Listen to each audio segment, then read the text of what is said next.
25 in the middle of the page, שניות מדברי סופרים. The subject we're going to discuss today, there are several subjects. First one is the idea of נישואי עבירה.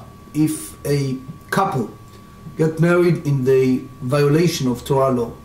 I meant by that is all kind of variation, such as a widow to a high priest, a divorcee to a kohen, and more. So the question is, what's the result and how far we go when it's a violation of Torah law, when it's a violation of rabbinic law. Another part we're going to discuss is the ketubah de irkesa. We understand that there is a concept of ketubah, which is the marriage license, the marriage agreement between two parties, that basically by Torah law the husband is obligated to the shelter, to sustenance, to even to burial expenses, and all the need of his wife. In the case of the ketubah was lost or wounded, there is a concept that the couple cannot stay together without ketubah, and then we produce a substitute ketubah.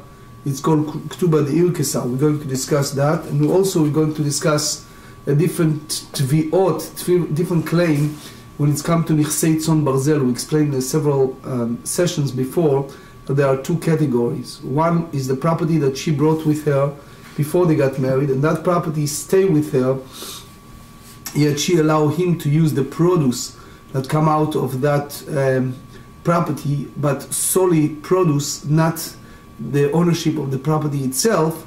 So in the case of divorce or losing the husband, it's all returned to her.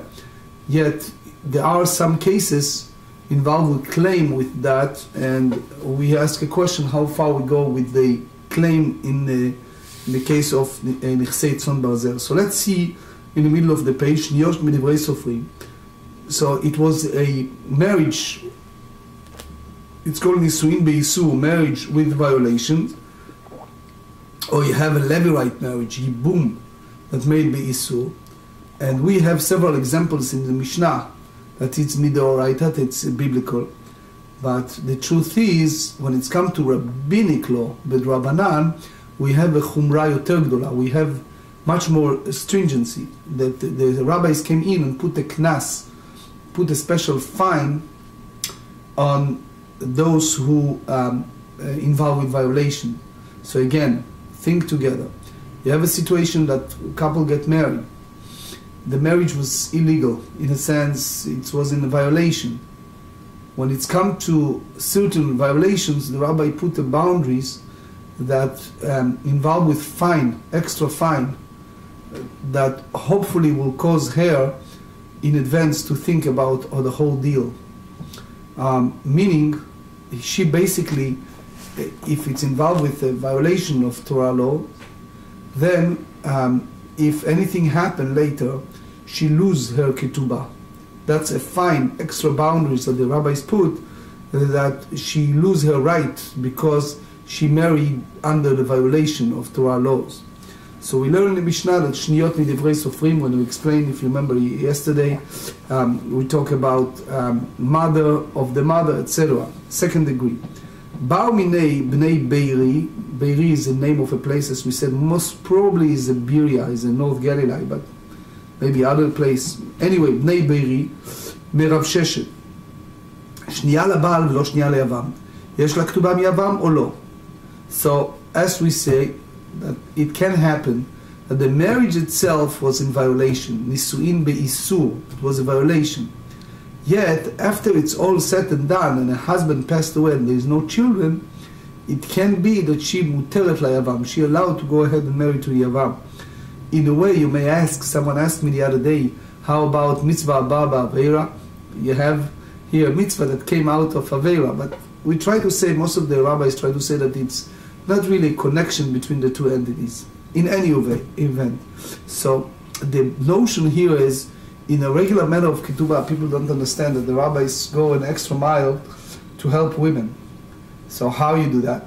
You do the protection by writing properly, they're having the ketubah.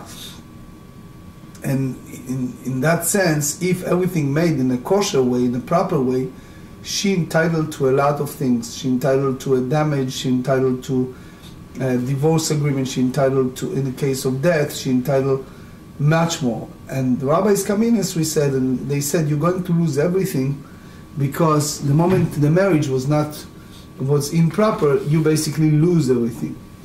So the truth is, we can elaborate on that. I said many times, when we studied Yomi, it's like you're flying on an airplane. So you know what happened when you're flying on an airplane? You just see something downstairs, right? You see something, but you're flying. So the same is Daf Yomi in a way. You can flying over the sugya.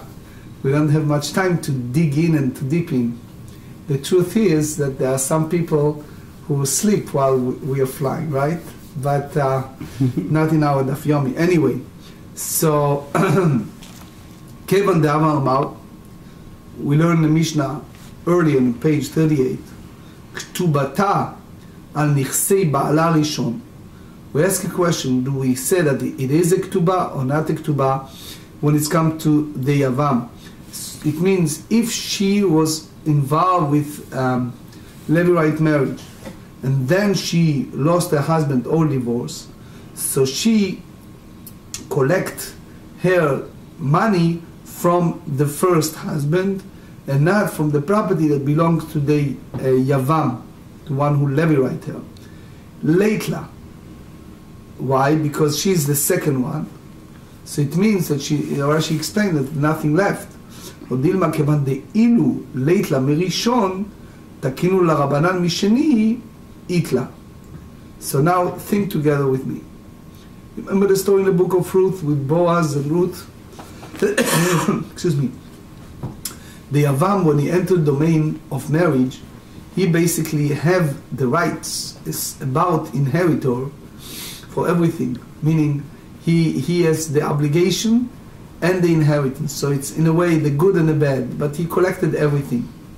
Now imagine a situation, a fellow needs to do ייבום and he's not so enthusiastic. He said, I'm young, I need to raise money, to live, I need to make a living. How?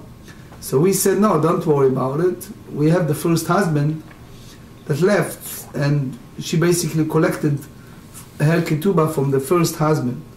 The only problem is if it was made in a violation of Torah laws. So the rabbis came in and said, you cannot get anything from the first husband.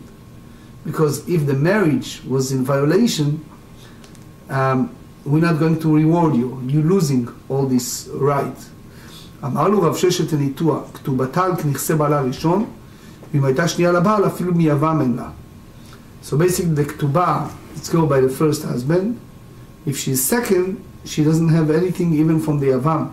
Michlal, the Ika the Itlei bi Yavam. So in my book on Rashi, I explain here, you basically have another Yevamah that bitmiya, כלומר בעין הפשיטה מהלישון לבית רק קשיא. So Rashi here, we understand that that's part of the proof Rav Sheshet had. But if you look carefully, it's not really a connection. You don't see a connection between this line and what Rav Sheshet tried to bring as a proof. So the Rashi tried to say that the Braita is not clear, because Yavam doesn't need to give a ketubah only if there's nothing left from the first husband. The Ritva challenged that. The Ritva hold that the whole Braita is meshubeshet, it's missing something. Anyway, Chasur mechasra v'hachi ketani. So the Braita was written in the language of chaseira, it's missing, and that's the way you should learn it properly. כתובתה על נכסי בעלה ראשון, והתלית לה מראשון, if she doesn't have anything from the first husband, תקינו לה, the sages put a decree that she should have a ketubah משני, in order for him not to belittle the whole manner of divorce, because one of the things the rabbi was concerned, the person is mad, he wants to divorce, and then he may change his mind, or may regret it. We all know the story of Achashverosh, right? when he was out of the drunk, he regretted he killed Vashti. So, in a sense, we don't want tehek kala be'enav le'otzia, that it will be easy for him to divorce her. So if it's second, so basically you see here the Gemara metakenet et lashon habraita, fix the language of the Braita, that it's matched the din. Basically there is, as we said, is a prohibition to leave a woman without ketubah. That's the purpose, one of the purposes of ketubah, the irgesa, to have a sub. בימין רבי אלעזר ורבי יוחנן, אלמנה לכהן גדול, גרושה וחלוצה לכהן הדיוט. יש להם מזונות או אין להם מזונות? Since these nisuim, these marriages, nisuei avera, it's come with violation, because she's a widow, she knows she cannot marry Kohen Gadol. She married Kohen Gadol, now she wants money, or divorcee or chalutza, she's prohibited to Kohen Idiot, and she married anyway. So the question is, if it's all said and done, did they deserve to have the collection of fund, of mezonot, or not? If it's still under him, so he still have the obligation to divorce her. Mezonot itla. So you mean to say that since there is a very clear ruling that he needs to get rid of that relationship, so the Meiri said it makes no sense for them to put any decree that caused delay to that. לא צריכה שהלך הוא למדינת הים ולבתה ואכלה, אז גהר דמייסה. She basically married him, and he went on a mission to, who knows, to Pakistan, to Afghanistan, right?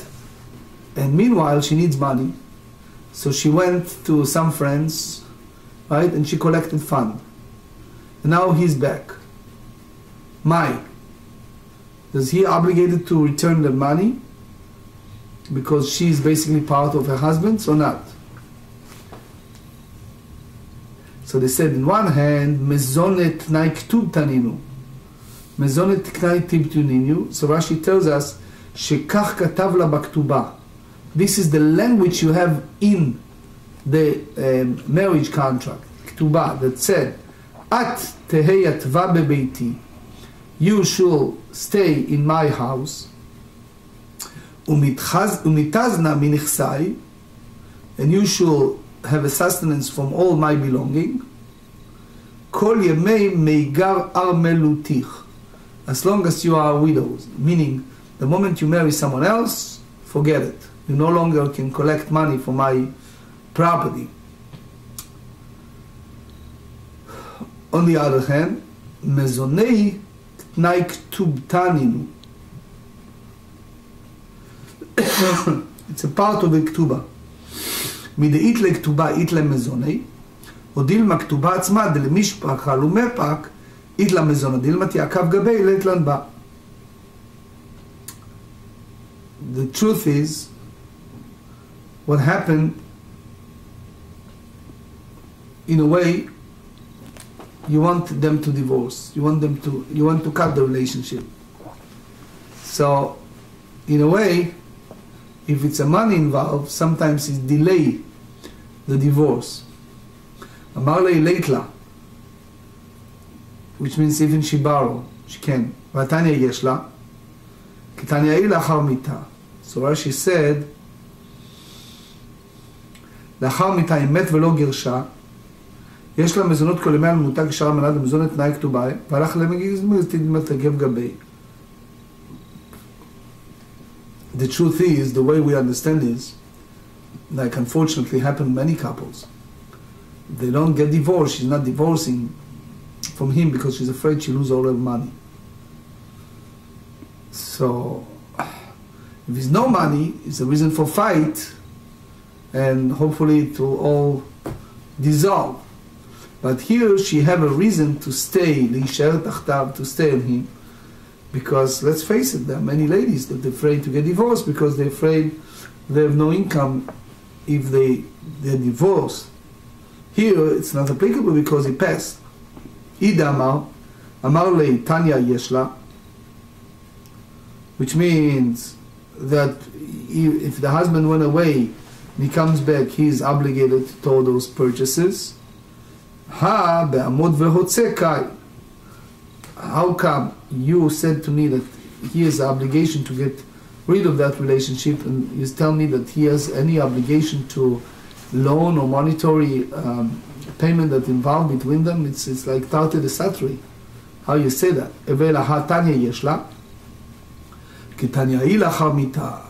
So that's, in conclusion, Almana that married the Kohen Gadol, or divorce to the וחליצה, to regular Kohen, the whole idea of having mezonot and nourishment applies only after the passing. That's the way most of the Rishonim hold. The Rif, the Rosh, the Rashba, the Be'iri, the Ran. The Rambam, however, said that she have a mezonot even if they borrow and eat. Anyway, Tanu Rabbanan, אלמנה לכהן גדול, גרושה וחלוצה לכהן גדיוט, פירות, מזונות, בלעות. So, when she leave her husband, so the essence of ketubah is up to 200 zuz, and also נכסי צאן ברזל. As we explained, there's a property that belongs to her, come with her, but he can use the produce. פירות, פירות meaning, in some cases when it's involved נכסי מילוג, so if the husband ate it, he is obligated to return that. It's the idea is that Rashi tells us that he eats it against the law, because the law said that that marriage is not valid. So basically we take it as a fine, as a special punishment the sages impose on him because he instigated her to marry him in such a condition. Blaot. Blaot, since the marriage has come out of Aveira, Kohen Gadol Almana, Kohen Idiot, Grusha, so she is also nifselet lekehuna, invalid for kehuna, and the vlada pasul, and the child is also pasul. So Tosfot explains here that it's like insurance, certain things that missing, that she's missed them. So anyway, והיא פסולה ולדה פסול וחופין אותה להוציא, אותו להוציא. So obviously she's halala, her baby is halal, and we forced to have that get. שניות מדברי סופרים. So only rabbinic, when it's come to mother of the mother, אין לה כתובה ולא פירות ולא מזונות ולא בלעות וקשרה ולדה כשר וחופין אותו להוציא. So you see here, from this שניות, second level, you don't have the כתובה. אמר רבי שמעון בן אלעזר, מפני מה אמרו אלמנה לכהן גדול יש לה כתובה? מפני שהוא פסול, the husband is invalid to walk in בית המקדש. Why? Because Kohen that marry a woman that she is prohibited to a Kohen. For example, a divorcee or וחליצה. Okay? So he automatically is disqualified to walk in Beit HaMikdash until he derives some benefit from that. So even that it's only rabbinic, we treated it in a very serious way. That's the Mishnah Berurah, Kuf Kafchet. However, the Khatam Sofer tells us that it's issue of not valid relationship by biblical terms. So again, it's all depend how you take it. But anyway, שניות, מדברי סופרים לא כהונה ולא פירות ולא בלעות והקשה לכהונה, ובלדה כשר וחופין אותה להוציא. ויתר, אמר רבי שמעון בן אלעזר מפני מה אמרו אלמנה לכהן גדול יש לה כתובה, מפני שהוא פסול, the husband is not befitting for the walking the בית המקדש, והיא פסולה, because she's חללה. בכל מקום שהוא פסול והיא פסולה, which means either him or her, כנסו, 5b, כנסו אותו כתובה. So I explained in my book, Rashi said here, כלומר, לא כנסו המשאר כל הנשים. So it means you need to give her כתובה the same as everyone else. She's not in the category of שניות, and there is you don't make any change from any other one. The same way as every other woman, the husband is obligated to give a ketubah, so the same here. The truth is, the Rashba and the Ritva wrote here different girsa. They said lo kansu ota ketubah. And the Magia in the Rashba said there's a mistake. Anyway, you're welcome to read my book. I wrote a lot about this Rashi. מפני מה אמרו שניות מדברי סופרים, אין להם כתובה, מפני שהוא כשר והקשרה. בכל מקום שהוא כשר והקשרה, כנסו אותה כתובה. Which is basically, because the writer, you don't have an issue. The issue is only, the prohibition is only rabbinic. So if she will think twice if there's no money compensation. Another avenue, Rabbi Omer Halalu, which is Almana that married a Kohen Gadol, Gurushain Chalutza that married Kohen Idiot. Divrei Torah, they are prohibited by Torah law. Divrei Torah ein tzarchin chizuk. Therefore, the sages don't find a way to put a fine. והללו, דברי סופרים, שניות לעריות, mother of the mother, etc. is rabbinic, ודברי סופרים צריכים חיזוק, because otherwise people belittle. Because sometimes people said, quote unquote, only it's rabbinic. But if it's biblical, that's different. What is only? They want to treat rabbinic, in that sense, the same. דבר אחר, זהו מרגילה, he margilato. So the concept is, the Gemara said in a few places, tav lemeitav tan dumi lemeitav armelu. Women wants to get married more than men. So soon you see several examples of that. So that's the story. דבר אחר, מהי קטן לה? Why you have this addition? איקא דאמר רבי שמעון בן אלעזר קטן לה, מה תאמר כאמר? מה תאמרו פסול? והיא פסולה כנסו לכתובה, מפני שהוא מרגילה. Because she will not enter the domain of wedding, because he or her will become disqualified for כהונה. ומה טעם כאשר והקשרה כנסו אותה לכתובה, מפני שמאי מרגילתו. That's basically explaining the first view. איקא דאמר, רבי קטן אלה בחלוצה כאשר לי. So Rabbi basically, he is involved with the, if you said, if it's the oraita, so it's a חלוצה. If it's Rabbanan, why? בחלוצה לא, כאשר לי, חלוצה דרבנן, והיא לכתובה. הדר אמר, כיוון דפסילה מדרבנן. Because this Kohen that cohabited with the Chalutza, he make her disqualified by rabbinic law to eat from the Truma. Zehu margila vezohi margilato. So that's the idea of fine, because it's a shniya, and therefore she's not losing anything for that relation with the husband.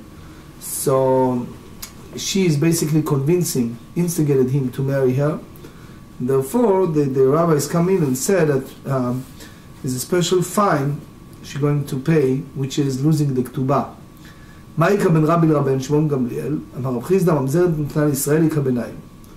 What's the different man? The Amar Rabbi that said that the sages not impose this fine in a case of a widow that marry Kohen Gadol. It's because she's prohibited by what? By the Oraita, by biblical law. Hanamei Doraita.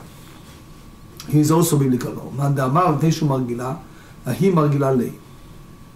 Because she convinced him to marry. Rabbi Lazar Damar Reze Eved Mamzer, Halo Margila Lei Velo Mide.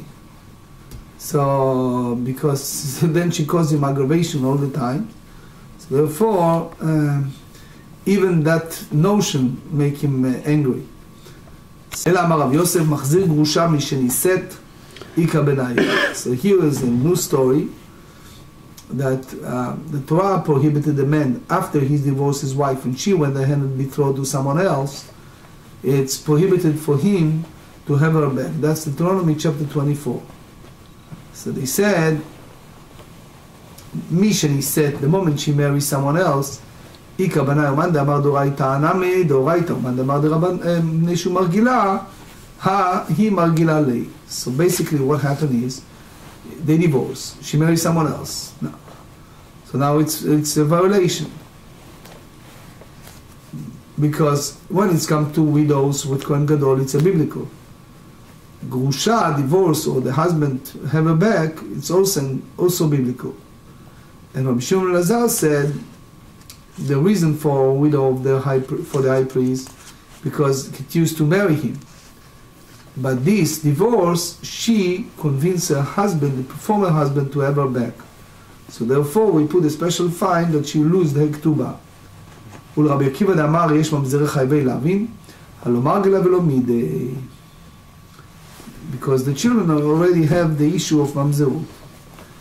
There's the Tosfot here. Anyway, the third nafka mina אמר אלא, אמר פאפה בעולה לכהן גדול, we mean single that married the high priest, that it's עשר, איכא בנאמן דאמר דאורייתא אנא מדאורייתא. So you cannot put a fine. ומה דאמר מפני שהיא מרגילה, היא מרגילה לי. She convinced the high priest to marry her because she's not losing anything with that marriage. So therefore, you put a special class that she lose the ketubah. ולרבי אליעזר בן יעקב דאמר יש חלל מחייבי עשה, הלא מרגלה ולא מידי, because the children will be חללים. So that's the third nafka mina. The fourth one, אלא אמר רבא שמחזיר ספק סוטתו. So if a husband suspected his wife to be unfaithful, but then before the procedures take place, he have again relation with her. So after he distanced her, he have her back. That's the way the Meforshim, the Rishonim, Ramban, Rashba, Ritva, Meiri hold.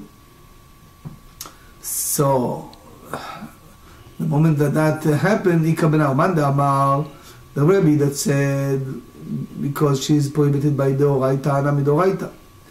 Armanda Amar, Neshu Magila, I Magila Lei.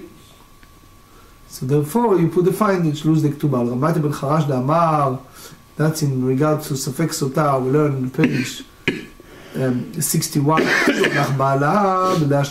Even the husband went to Beit Adin Agalon Yerushalayim to give her the water of Sota. And Uba Alea Baderech, so while she is prohibited to him, he have relation with her. Asa'a Zona. So basically, change her status. And this affects אותה, לא מרגלה לה ולא מידי. Because she basically prefer to eat from the water, from bitter water, before the husband have relation with her, in order for her not to lose the priesthood right. So, אלא מאמרה, ברבשי סוטה ודאי כבניו. The married woman that was unfaithful, and the husband have relation after that. So according to Rabbi, since Vadai Sota, if she's for clear Sota, she is prohibited to her husband by the biblical term, you cannot put a fine there. According to Rabbi Shimon ben Lazar, since she instigated her husband to have relation with her, that she basically not losing anything, and therefore we put the knas, we put the fine that she lose the assets of the ketubah.